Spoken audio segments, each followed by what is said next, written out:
Hello everyone, and welcome back to Game Easy, Roll Good. We're going to continue our series here on all the spell changes in the 2024 Dungeons & Dragons Player's Handbook. We started with the cantrips and first level spells, and then we did the second and third level spells, and then today we're doing the fourth and fifth level spells. And then of course next will be sixth and seventh, and finally eighth and ninth, so you have those to look forward to coming in the future. But before we get to that, if you are a new viewer to this channel or a returning viewer and you haven't quite hit that subscribe button yet, please consider hitting it either now or at some point during this video if you like what you see and you want to see more. We're in that final stretch again towards the 1,000 subscriber first benchmark, so that's very exciting. I appreciate all of you who have taken the time to subscribe and interact with me on my channel. But yeah, let's go ahead and talk about all the fourth and fifth level spell changes. Again, there's quite a bit to go through. There is less than the first two videos, so that's certainly good. But I've been actually a little surprised to see that there aren't many unchanged spells. I was kind of expecting more spells to be unchanged, but even if there's like minute changes, like just like a spell component change, there's been quite a few of them. I mean, almost every spell has been touched. There's only just a small handful that are completely unchanged. All that aside, let's go ahead and get started.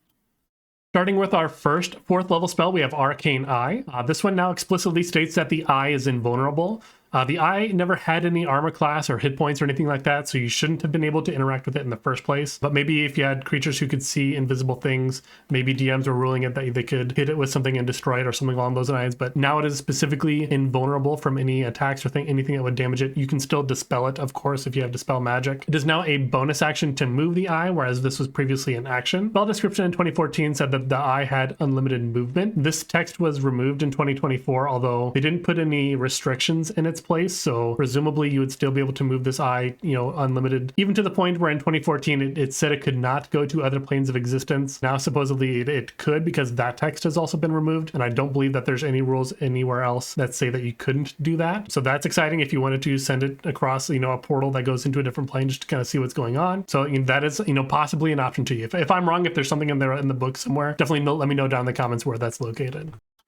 Moving on to Aura of Life. This is now considered an emanation, although it was technically always an emanation. They're just now using that keywording, so there's no mechanical change. They did change the wording slightly where the aura affects you and your allies, whereas previously it said you and non-hostile creatures. So that might cause some differences here and there, although it'll probably never come up. Aura of Purity, this one is also considered an emanation. Pretty much any aura is going to be called an emanation now. Much like the previous aura, this one also affects you and your allies from you and non-hostile creatures. And this one also no longer protects from diseases because, of course, disease mechanics were removed in 2024.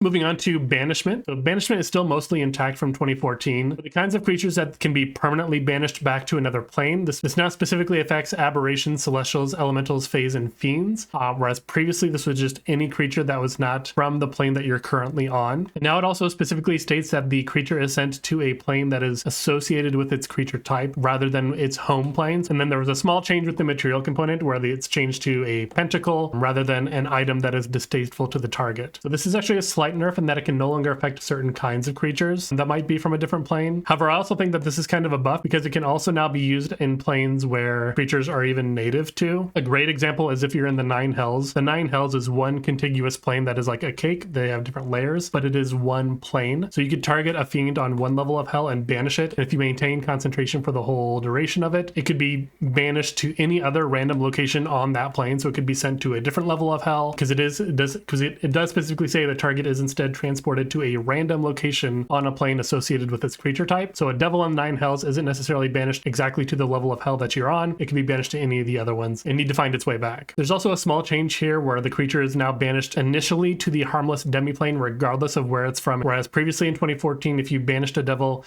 they would be banished to the Nine Hells first, and then if you maintained concentration for the whole time they would just be permanently banished there. But with the way this spell is organized and written now, they would be first banished to the harmless demiplane, and then if you maintain concentration for the full duration, then they would be sent back to a random plane associated with their creature type.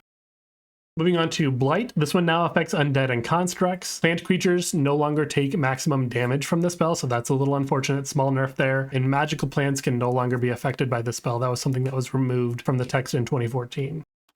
Charm Monster was added to the player's handbook from Xanathar's Guide to Everything. It now ends early if your allies damage the creature, whereas previously this just said anything harmful. We've seen this a lot with other charm effects. I don't know quite why they made this specific change. It now uses the friendly keywording, although there is no mechanical change. And also now when you upcast the spell and you're choosing additional targets, those targets no longer need to be within 30 feet of each other. They just need to be within range of the spell.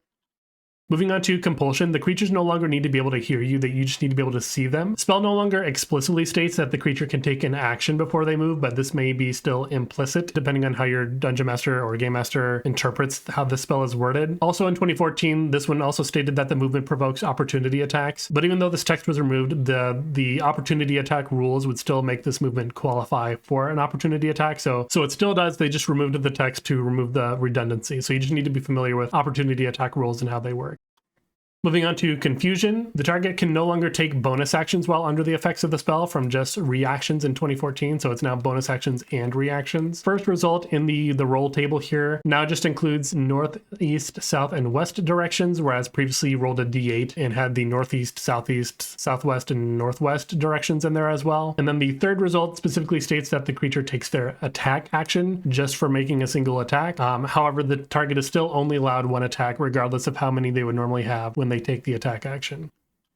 Moving on to Conjure Minor Elementals. So this is basically a functionally new spell. This works completely differently to the way it did in 2014. I think many of us who have been following the changes in 2024 are already very familiar with the spell because this is basically the most, or one of the most broken spells in 2024 rules, at least one of the most broken changes to spells in the 2024 rules, I would say. So this is a 15-foot emanation, so it follows you around, and it makes it so that your attacks against creatures who are within that emanation deal an extra 2d8 acid, cold, fire, or lightning damage, and you choose which damage type on each attack that you do. And additionally, the ground within the emanation is difficult terrain. And then when you upcast it, you deal more damage. The main issue with this spell, of course, is that the scaling of the damage is 2d8 per spell level above 4. So if you cast it at 5th level, that's 4d8, 6th level, 8d8, 7th level, 10d8. So that it just scales very, very quickly. The most common solutions are to make it scale every 2 levels, or possibly have it scale even 1d8 every 2 levels, or just say that the damage can only happen once per turn rather than on each attack during that turn. If you are a newer DM who's maybe unaware of the spell or hasn't been sort of subjected to the spell from one of your players in combat and haven't quite seen how much of an issue it can be, how much it can just destroy an encounter much more quickly than you thought they might, you might want to take a look at the spell and kind of determine how you think it would work best at your table. I'm typically not a fan of just banning things outright just because I think they're too strong. I would rather kind of massage things a bit, and then of course make sure that your players are aware of this either when they choose the spell or even at session 0 if you're starting a new game, just so that they don't get their hopes up as to how they think something will work, then you decided that it will work differently. You don't want to discover that in the moment. Moving on to Conjure with the Beings, this is now basically another functionally new spell. This again summoned like a bunch of individual creatures in 2014, but now it's an emanation, sort of like a buffed Spirit Guardians kind of spell. So it's a 10-foot emanation that follows you around, and it deals 5d8 force damage to affected creatures, and this can only happen once per turn. Then while that spell duration is going on, you can take the disengage action as a bonus action, so that's pretty cool. You're a little more mobile that way. And then it also has upcasting for additional damage. Moving on to Control Water, this is a big wall of text of a spell, so we're going to go through the individual changes here. So the first things first, it is now a magic action to choose which kind of effect you want to have of the bolded options below. The Flood option no longer specifies the effects that it has on shorelines. Moving down to the Whirlpool option, you can no longer be stuck in the Whirlpool. So the way that it worked in 2014 is if you were outside of the Whirlpool within like 10 feet of it, and you failed a strength save, you would be pulled 10 feet towards it. And then once you were within the actual whirlpool itself, you were considered stuck there. Then you'd have to make strength saving throws or strength checks to be able to try to swim your way out of it. And you had disadvantage on those strength checks to do so. 2024, there's no such thing as being stuck in the whirlpool. There's no disadvantage even on that saving throw. You are just sort of continuously sucked towards the middle. And then the last sort of small change here for the material component, it's now a mix of water and dust, whereas previously this was a drop of water and dust. Moving on to Death Ward, there's just one small change where the target no longer needs to drop to 0 hit points as a result of taking damage. They can drop to 0 hit points as a result of anything, such as like a Banshee Whales, or like a Demi-Lich has a similar feature as well that just drops you to 0. So if you have Death Ward on you and you get dropped to 0 as a result of one of those effects, then the Death Ward would trigger and you'd be restored back to 1 hit point instead.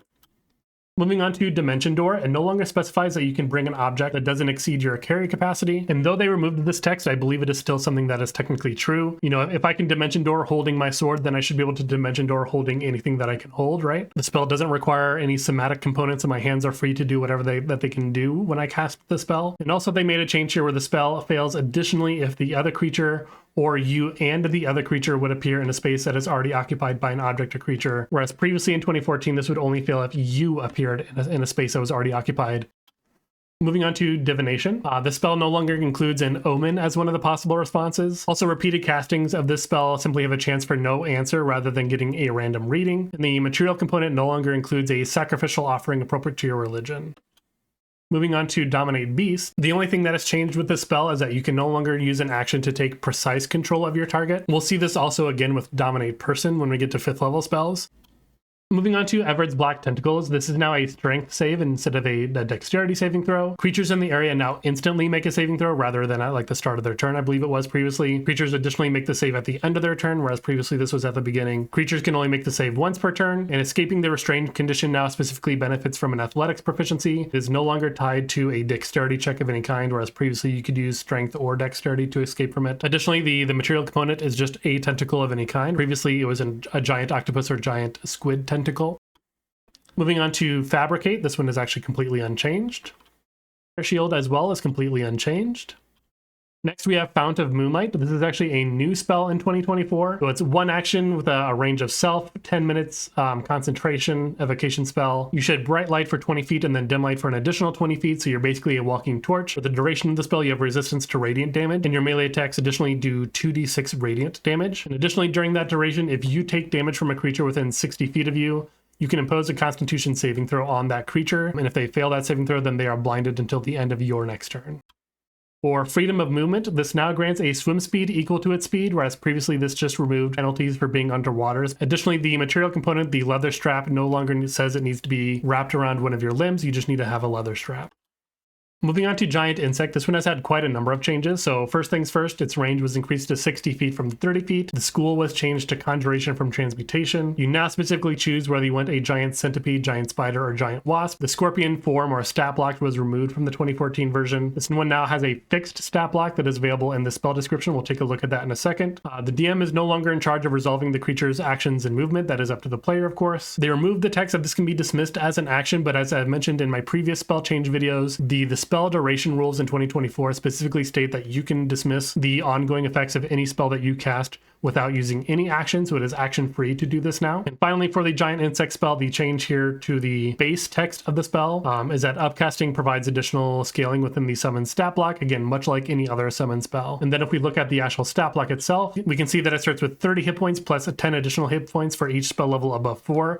This is actually errata from the initial publication in 2024. They forgot to put the above level 4 text in there. So if you are looking at like probably the early printings of the PHB in 2024, it just says 30 plus 10 for each spell level, which would give this 70 hit points at a level 4 spell slot, but they meant for that to be above level 4. So it just starts with 30 hit points and then gets 10 additional if you cast it at 5th level or higher. For the Giant Wasp form, it gets an additional 40-foot fly speed. Fighter form gets a web bolt that reduces creature's speed to 0 if it hits. And then the Centipede gets a special bonus action to attempt to poison a creature within 10 feet using your spell save DC.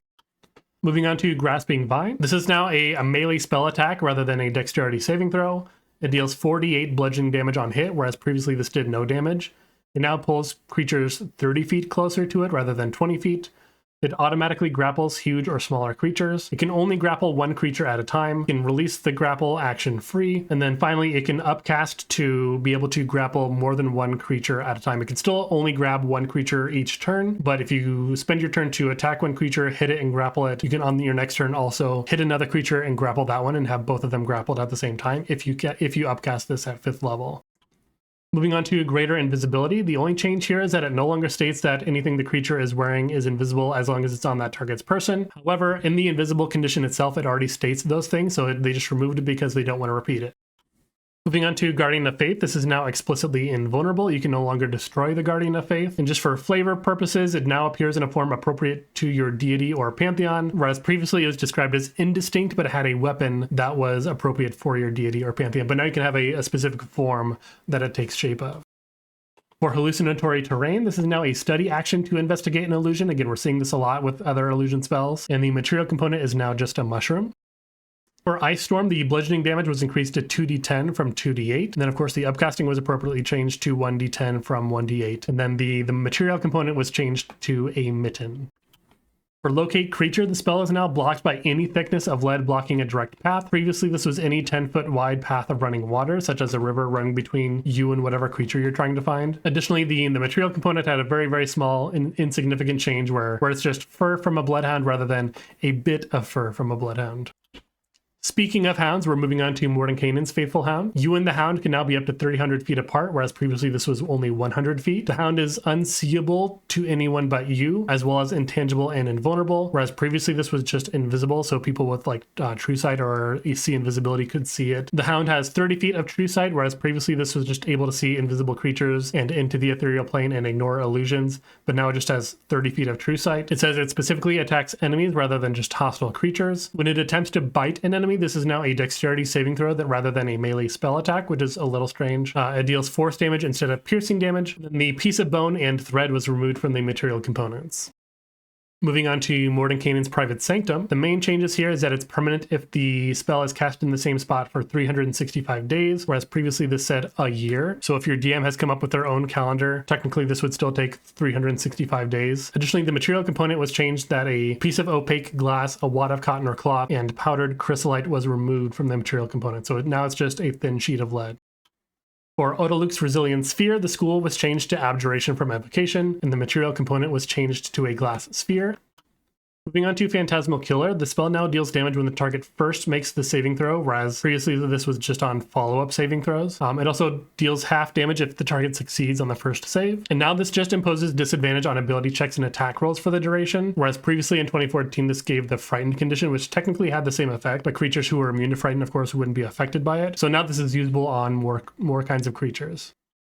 Moving on to Polymorph, every creature must now make a Wisdom saving throw, whereas previously this was just unwilling creatures. But of course we know in 2024 that anyone could willingly fail a saving throw. So when your ally is casting this on you, if you want to be affected by Polymorph, you can just say, yep, I failed a saving throw. The target now maintains their creature type, hit points, and hit dice, whereas previously you actually became the beast and the beast type. You took on the hit points of that beast and you had the hit die of that beast. So even if you're polymorphed into, a giant ape or whatever, you're still considered humanoid and can be affected by spells that target humanoid creatures. And specifically, you also can't be targeted by spells that would target a beast. So now instead of all that, you gain temporary hit points equal to the hit points of the beast. Then the spell ends early if you have no temporary hit points left. For Staggering Smite, this now has a special bonus action timing of on hit, whereas this was pre-cast before. As a result, this no longer requires concentration. School of Magic was changed to Enchantment from Evocation. It now imposes the Stunned condition, whereas previously this was just disadvantage on attack rolls, ability checks, and being unable to take reactions. The condition now lasts until the end of your next turn rather than it being their next turn. This also now has Upcasting, where you can upcast it for additional damage. Moving on to Stone Shape, the only change here is that the material component need not be shaped into the shape of the object that you're trying to make. You just need some soft clay. For Stone Skin, the school was changed to Transmutation from Abjuration. This now grants resistance to all bludgeoning, slashing, and piercing damage, whereas previously this was only non-magical bludgeoning, piercing, and slashing damage. Summon Aberration was added to the player's handbook from Tasha's Cauldron of Everything. The base text of this spell is unchanged, as well as there are no changes to the Aberrant Spirit stat block either. Moving on to Summon Construct, the base text of this spell is unchanged, although there has been some changes to the stat block. So first things first, looking at their immunities, we can see that Incapacitated and Petrified have been removed. For material components, Ornate Stone was removed from the materials. The lockbox can be made of any material. For the Heated Body, for the Metal Construct, it now deals damage if the creature is specifically starting the turn in a grapple with it, rather than just a creature touching it. The Stone Lethargy from the Stone Construct now denies opportunity attacks, whereas previously this was just reactions. And finally, for the Clay Golem, previously the Berserking Lash went after the nearest creature to them, but specifically this one now targets the creature that dealt damage to it, so it'll try to chase after that creature rather than just lashing out to any creature nearby. Moving on to Summon Elemental, this one is also added to the player's handbook from Tasha's Cauldron of Everything. Again, the base description of the spell here is unchanged, but there's been some small changes to the actual stat block. So first things first, we can take a look at the immunities. They were previously immune to unconscious, but they are no longer immune to that condition anymore. And then secondly, to the damage types of the elementals, the water elemental now deals cold damage and air now deals lightning damage, whereas previously these were both bludgeoning damage along with the earth elemental, but now each of them has their own damage type. Moving on to Vitriolic Sphere, this was added to the player's handbook from the Elemental Evil Player's Companion. The only change to this spell is that the material component is now any drop of bile, whereas previously it needed to be a drop of giant slug bile. And finally, for the last 4th level spell in the player's handbook in 2024, we have Wall of Fire. The only change to this one is that the material component is now just a piece of charcoal, whereas previously this was a small piece of phosphorus. So now moving on to our 5th level spells. Starting off pretty heavy here with animate objects, so there's quite a few changes that we need to go over here. So now works a bit more similar to other summon spells. You can choose a number of magical objects equal to your spellcasting ability modifier, whereas previously this was just 10 objects that you can see, or a popular solution was to carry around ball bearings with you or something like that. But now you just choose a number of objects, again, equal to your spellcasting ability modifier. So, in most cases, this is going to be 3 to 5 objects. Different sizes of objects count as a different number towards that total. Medium or smaller counts as 1, large counts as 2, and huge counts as 3. So if you have a spellcasting ability modifier of 5, you can, for example, do a huge object and a large object, or you can do 5 medium or smaller objects, or you can do 2 large objects and 1 small object. You can combine them in that way. The objects that you target can no longer be affixed to a surface of any kind. So if something is like chained to a wall, you couldn't target that object anymore, whereas you previously could in 2014. It was just considered to have a speed of 0. They now use a preset stat block, again, similar to the stat blocks of the other summon spells, and we'll look at that in a second. Some other small changes here is that the objects are now considered allies to you and your allies. They share your initiative and take their turn after you, much like other summon spells. They take the dodge action and move to avoid harm if they're not given any commands. And then upcasting increases the damage die for each size per spell level. And we'll take a look at what that means right now. So first things first, we can see that the AC is fixed at 15, whereas previously this was variable by size. This isn't the highest AC that was available previously, but it is higher or as high as most of the ACs previously. One big nerf here is that the hit points are kind of nerfed across the board. Overall, just much lower. Also notably, they no longer have a fly speed. Previously in 2014, there were some circumstances where the objects had the ability to fly, but they just now no longer have that option. Their strength is higher than all but huge in 2014, and additionally their dexterity is lower than all but huge in 2014. Small nerfs there, although it doesn't really impact anything here other than, potentially saving throws that they might make. One thing that was buffed is that they now have certain immunities that are associated with, common objects or constructs, being immune to poison and psychic damage, unable to be charmed, exhausted, frightened, paralyzed, or poisoned.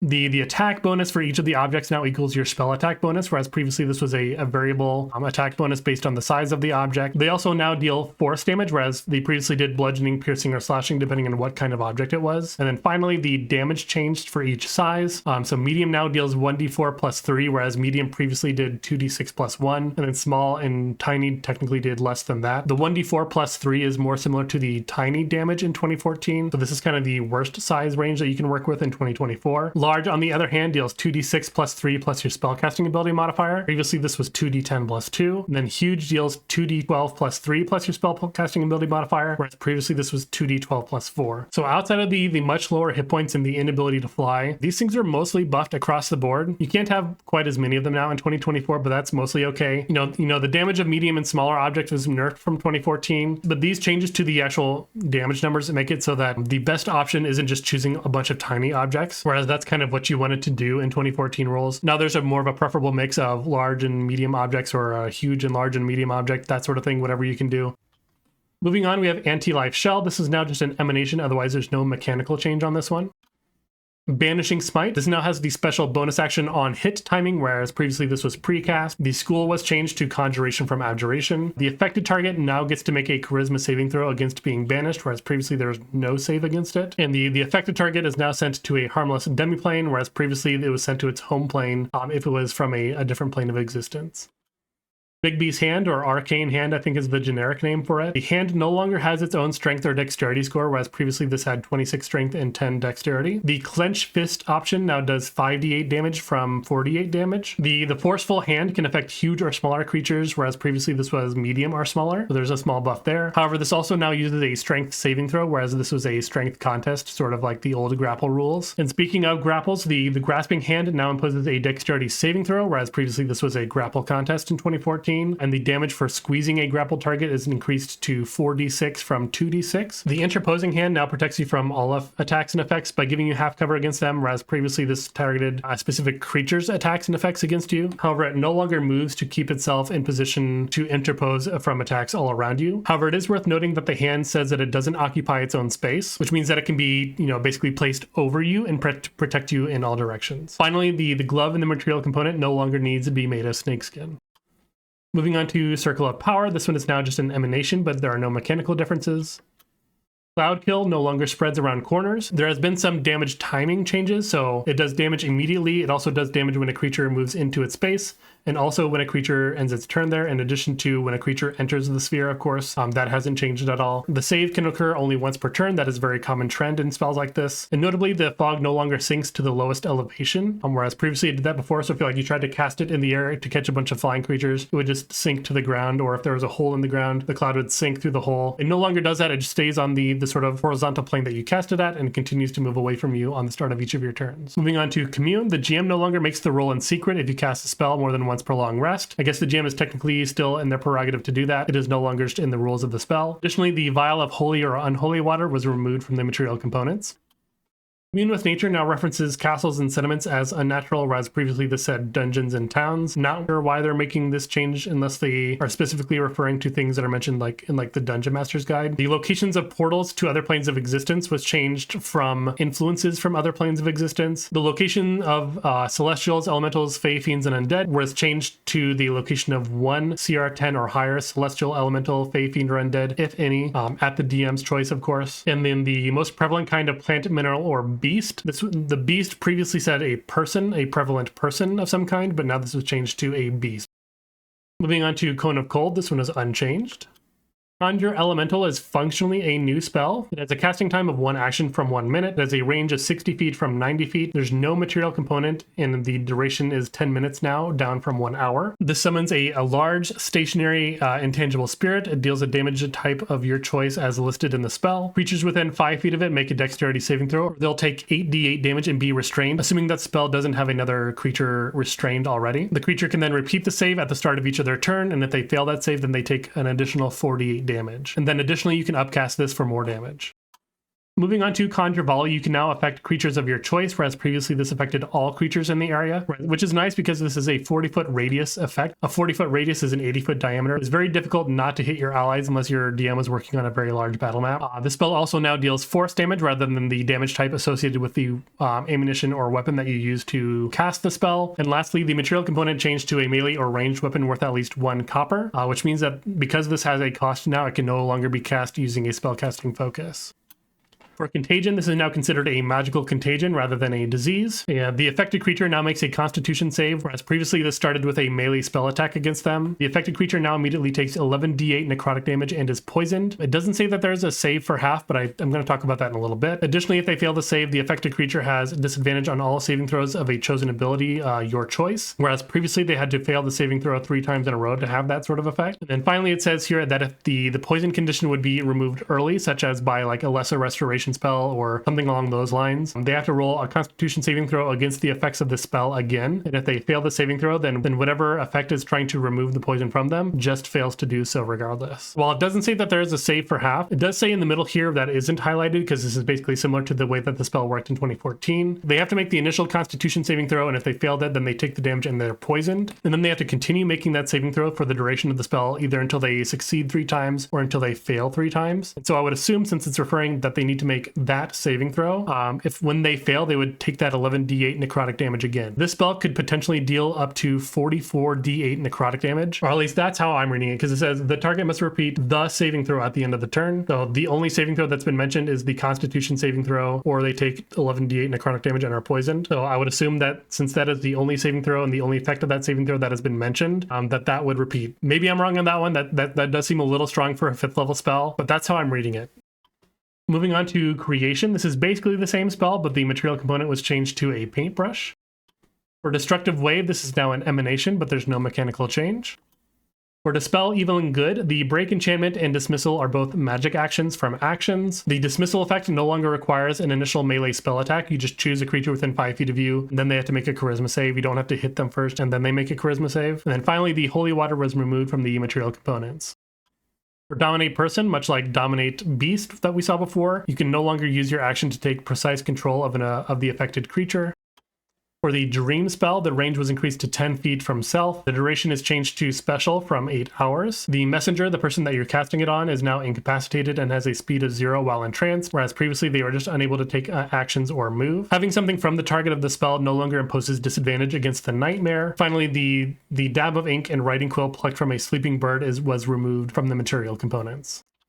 Moving on to Flame Strike, this now deals 5d6 fire and 5d6 radiant rather than 46 for each in 2014. Additionally, and maybe the bigger buff to this one, is that the increased damage for upcasting now applies to both damage types rather than just one or the other. So when you upcast it to 6th level, for example, you deal 66 fire and 66 radiant damage, whereas previously in 2014 you had to choose one or the other. Moving on to Gesh, it no longer states that you can use an action to dismiss the effect, but of course, like I said previously, the spell duration rules in 2024 make this action free. Finally, upcasting the spell to spell level 7 or 8 now lasts 365 days rather than 1 year. Moving on to Greater Restoration, this is unchanged. The Hallow spell had its school changed to Abjuration from Evocation. This now affects aberrations in addition to the other creatures that it normally affected. The affected creatures can no longer make charisma saving throws to ignore the effects of this spell. The Everlasting Rest feature of this spell was changed to Peaceful Rest. The energy protection feature of this spell was removed, and then the herbs and oils were removed from the material components. Moving on to Hold Monster, undead are no longer unaffected by this spell. Additional targets when you upcast the spell no longer need to be within 30 feet of each other, they just need to be within range of the spell. And then additionally, the straight piece of iron for the material component no longer needs to be small. Moving on to Insect Plague, the saving throw can only occur once per turn, and the material component was changed to a Locust. We have Jalarzi Storm of Radiance. This is a new spell in 2024. This takes one action, has a 120-foot range with 1 minute concentration duration. It's a 10-foot radius, 40-foot high cylinder. Creatures in the area are blinded and deafened, and they can't cast spells with verbal components. It deals 2d10 radiant and 2d10 thunder damage to creatures in the area based on a Constitution saving throw, saving for half. They can only make the saving throw once per turn. And then finally, it upcasts for more damage, dealing 1d10 additional damage for both radiant and thunder. Legend lore was changed that the person, place, or object that is the target of the spell needs to be famous. The 2024 description specifically calls out that the DM is the one who provides the information that is available about that object and how it is described, so you can't just be like looking up a wiki on, Mordenkainen or Baba Yaga or whatever it is that you're trying to get information on. The DM is the one who decides what information you get. And then kind of funnily here, it says that if the famous thing that you choose isn't actually famous, you instead just hear sad musical notes played on a trombone and the spell fails. So if the thing that you name isn't actually famous, then you just can hear a womp womp womp womp, and then the spell fails, which is kind of funny, I suppose. Moving on to Mass Cure Wounds, this was changed to Abjuration from Evocation. The base healing was increased to 5d8 from 3d8, and this now affects undead and constructs. For the Mislead spell, moving the double is now a magic action from an action. The double is now considered intangible and invulnerable. And you can also now just see through the double's eyes and hear through their ears without having to worry about being blinded and deaf while doing so, or having to switch back and forth with a bonus action. You just now automatically see through their eyes and ears and through your own eyes and ears at the same time. Moving on to Modify Memory, there was a small thing here at the end of the spell where it said if a DM deems the Modified Memory too nonsensical, it can now choose that the creature not be affected by the Modify Memory spell at all, whereas previously it said the spell just had no significant effect on them. The second change here is that if you upcast it to 8th level, it now lasts 365 days instead of 1 year. For Pass Wall, this one is unchanged. Planar Binding, it no longer states that the creature follows the letter of your instructions, so it no longer takes things super literally. And secondly, if you cast this at 9th level, it lasts 366 days rather than 1 year and a day. Moving on to Raised Dead, it says that the creature can't have been undead when it died, whereas previously this said not being able to return undead creatures back to life. It also now no longer cures non-magical diseases on the target because, again, disease mechanics were removed in 2024. Moving on to Rary's Telepathic Bond, it says that creatures that can't communicate in any language aren't affected by this spell, whereas previously this said that creatures with an intelligence of 2 or less couldn't be affected by the spell, but now it's just creatures who can't communicate in any language. Additionally, the material component was changed to just 2 eggs. I am a little curious what they mean by any language, because they even included sign language in 2024 as an official language, but even though beasts and different kind of animals, they have a way to communicate with each other. I mean, we don't understand it necessarily, but they have a form of language between each other at least, so presumably you could cast this on a beast and your beasts have some form of language, and it is a telepathic bond. It is not a linguistic bond, because it says here that you don't need to necessarily share a language here in the second paragraph. So if you had an animal companion and that was your 8th creature that you wanted to cast it on, you could technically share the telepathic bond with them, in my opinion. Moving on to Reincarnate, the school was changed to Necromancy from Transmutation. It no longer mentions that the target's soul need to be free and willing, but this is covered in the rules about death. And actually I have a video all about the different rules surrounding death, and I'll link that down in the description as well as in the card somewhere up here. So you can watch that after you finish watching this video if you're interested in that sort of thing. You now roll a d10 to determine the new species down from a d100. The species of Aasimar, Goliath, and Orc were added to the list, and then Half-Orc was removed. I don't know if Half-Orc is a subspecies of Orc. It might be, probably is. I don't know for sure. I haven't actually taken a look at that in a second. Additionally, it says that the reincarnated creature makes any choices required based on that species, and then Ungwince was removed from the materials. When it says that the reincarnated creature makes any choices based on the species that it was chosen for, it means it can determine their own subspecies as well as any options that are part of that species choice. Moving on to Scrying, the spell description states that the target specifically doesn't know what it's making a save against, just that it feels uneasy when it happens. Previously, this allowed voluntarily failing the save if the target knew the spell was being cast on it. I would say this is still covered by the general rules. If you know that you are being scryed on specifically, you do have the option to willingly fail any saving throws, so you could presumably still do this under the right circumstances. And then finally, the material component no longer needs the mirror to be silver, nor the water to be holy. Moving on to Seeming, this no longer states that you can dismiss the spell as an action. However, like I've mentioned that many times during this video, we know that the spell duration rules in 2024 make all these things action-free. And then again, like we've seen with many other illusion effects in 2024, they now specifically require the study action to investigate the illusion. Moving on to Steel Wind Strike, this one had a small, almost missable change, where ending next to one of the targets is no longer optional. In 2014, this said you can then teleport to an unoccupied space within 5 feet of one of the targets, but now it just says you then teleport to an occupied space within 5 feet of one of the targets. So you have to end next to one of them. If you started the spell nowhere near any of the other targets, you have to end near one of them. You can't just end back in your space in a safe space. Moving on to Summon Celestial, this was added to the player's handbook from Tasha's Cauldron of Everything. The base rules for the spell are unchanged, although there are some small changes to the stat block. Starting with the Radiant Bow for the Avenger type of the Celestial Spirit. This no longer has a minimum range. It was previously a minimum range of 150 with a long range of 600 feet. But now it is just a range of 600 feet. And then secondly, the material component, the reliquary component, no longer needs to be golden. Moving on to Summon Dragon, this was added to the player's handbook from Fizban's Treasury of Dragons. This was renamed to Summon Dragon from Summon Draconic Spirit. I guess technically both of these spells still exist if you're using both of those books, and there might be a reason that you'd want to do that. We'll take a look at that in a second. So this is the stat block. One of the things that has changed here is that the Draconic Spirit no longer has hit die, it just has normal hit points. And secondly, the big change here is that the resistances now are limited to acid, cold, fire, lightning, and poison, whereas previously the Fizban's version of this had the option to choose a gem dragon type instead of a chromatic dragon type. And that gave you optional resistances of force, necrotic, psychic, radiant, and thunder resistances. So I think this is definitely a situation where the original spell was better. I think the main reason they excluded that from the 2014 Player's Handbook version of it is that they didn't include the gem dragonborn subspecies option for the Dragonborn in the 2024 Player's Handbook. However, I think that's a poor excuse to remove that from this spell. So in my opinion, I would still just use the one from Fizban's Treasury of Dragons. Moving on to Swift Quiver, you can now take the bonus action attacks the turn you cast the spell, whereas previously in 2014 you had to wait until your next turn to use those attacks. This now only works with weapons that fire arrows or bolts, whereas previously this just said weapons that have ammunition that are stored in the quiver. The spell no longer ends if the quiver leaves your possession, and the material component was changed to a quiver worth 1 gold, which is the base cost of any quiver, which again also prevents the spell being cast using a spellcasting focus instead. Interestingly, the fact that this now only affects weapons that fire arrows and bolts means that this can't be applied to firearms, even though they included firearms in the player's handbook. There are just so many features that affect ranged weapons that specifically don't affect firearms, because I guess they either specifically excluded them or they just forgot to include them on these other things. I feel like it's the latter more than the former, but that's just one thing to keep in mind. For Synaptic Static, this was added to the player's handbook from Xanathar's Guide to Everything. The only change here is that creatures with an intelligence of 2 or less are no longer unaffected by the spell.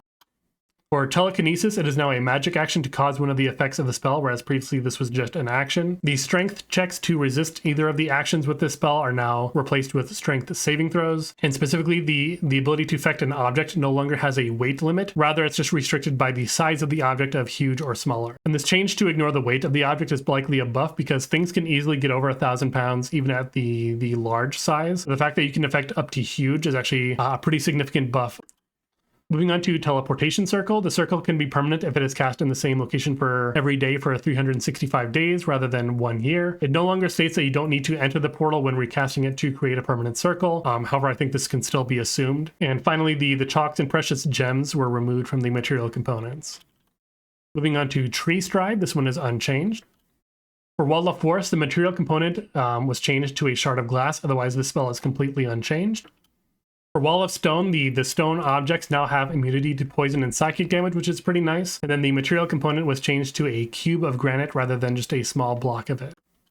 Then the last spell for this video, for the last of the 5th level spells, is a new spell in 2024 called Yolanda's Regal Presence. This is 1 action, a self-ranged spell with a 10-foot emanation, has 1 minute of concentration with verbal, somatic, and material components. The material component is a miniature tiara. The effect of this spell is that creatures subjected to the emanation make a wisdom saving throw, or they take 46 psychic damage and have the prone condition. You can additionally choose to push them up to 10 feet away. If they make the save, they just take half the damage, and they can only make the save only once per turn. So that is all the changes for the 4th and 5th level spells in the Dungeons & Dragons Player's Handbook for 2024. Let me know what you think about any of the new spells or new changes to spells that are functionally new spells. Especially if you've gotten a chance to use them, I want to know how those kind of things have worked out. But yeah, let me know all that down in the comments down below. And again, while you're going down to those comments, please hit that like button. If you liked what you saw here and you want to see more, and again, you're a new viewer to this channel or a returning viewer who hasn't quite hit that subscribe button yet, please consider hitting that subscribe button now. It helps me out quite a bit. Again, we're in that final stretch towards 1,000 subscribers at the time of this video. We release videos every Sunday and Wednesday, so you always have those to look forward to. I will have all of these spell change videos in a playlist linked down in the description down below. Of course, also available on my channel page if you want to view it there and kind of listen to it while you're doing laundry or something like that. So yeah, we'll have 6th and 7th level spells coming out this Sunday. I appreciate all your guys' time, and I'll see you in the next one.